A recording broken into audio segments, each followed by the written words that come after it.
सभी अति विशिष्टीय महनीय लोगों को और यहाँ पर उपस्थित युवा शक्ति को मेरा प्रणाम है। और आज मैं अपने वक्तव्य को इस कथन से प्रारंभ करना चाहता हूँ कि युवा कोई उम्र नहीं होती, युवा एक सकारात्मक सोच होती है। युवा बदलते दौर में रचनात्मकता की कहानी है। युवा सिंह के दहाड़ के भांति सौरता की निशानी है। युवा पहाड़ों को चीर कर अमृत बरसे करने की धार है। युवा पहाड़ों को चीर कर अमृत करने की धार है। युवा सिंहासनों से अधिक होकर करने वाला संवाद है। युवा अनुपम सौंदर्य का सुंदर अनुवाद है और युवा ज्वालामुखी से दहकती एक आग है। महोदय, आधुनिक भारत का युवा हमारे देश और दुनिया भर की समस्याओं से अवगत है। मौका मिलने पर वे देश की राजनीतिक स्थिति को बेहतर कर पाएंगे। और दूसरा कारण यह हो सकता है कि युवाओं को यह बहाना बनाकर खुद को साबित करने का अवसर नहीं दिया जाता कि वे देश के शासन में सक्रिय रूप से भाग लेने के लिए पर्याप्त अनुभवी नहीं है। मान्यवर, युवाओं से संबंधित कई नीतिगत निर्णयों में उम्र को हमेशा एक मार्कर के रूप में देखा जाता है।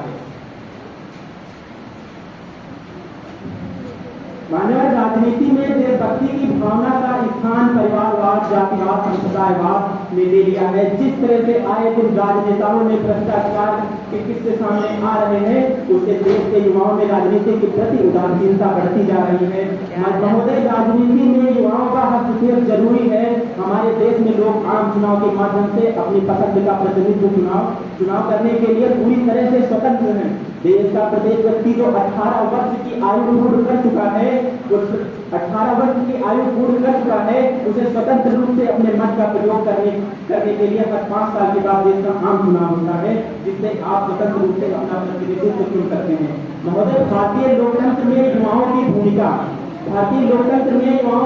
सिर्फ राजनेता बनने तक ही सीमित नहीं है या सक्रिय नागरिक बनने के बारे में भी और अपने निर्वाचित प्रतिनिधियों का जवाबदेही भी बनते हैं। युवाओं के विभिन्न सामाजिक और राजनीतिक आंदोलनों में अपनी क्षमता दिखाई है, जैसे अन्ना हजारे के नेतृत्व में भ्रष्टाचार विरोधी आंदोलन और ग्रेटर थुनबर्ग में जलवायु सक्रियता। ये उदाहरण बताते हैं कि कैसे युवा सरकार से पारदर्शिता, जवाबदेही की मांग करके परिवर्तन के शक्तिशाली एजेंट बन सकते हैं। और अंत में भारत राजनीतिक परिवर्तन के शिखर पर खड़ा है, इसलिए भारतीय लोकतंत्र में युवाओं की भूमिका को कम करके नहीं आंका जा सकता। जिन चुनौतियों का सामना करना पड़ा, भारतीय राजनीति में युवा वास्तविक है लेकिन दुर्गम नहीं।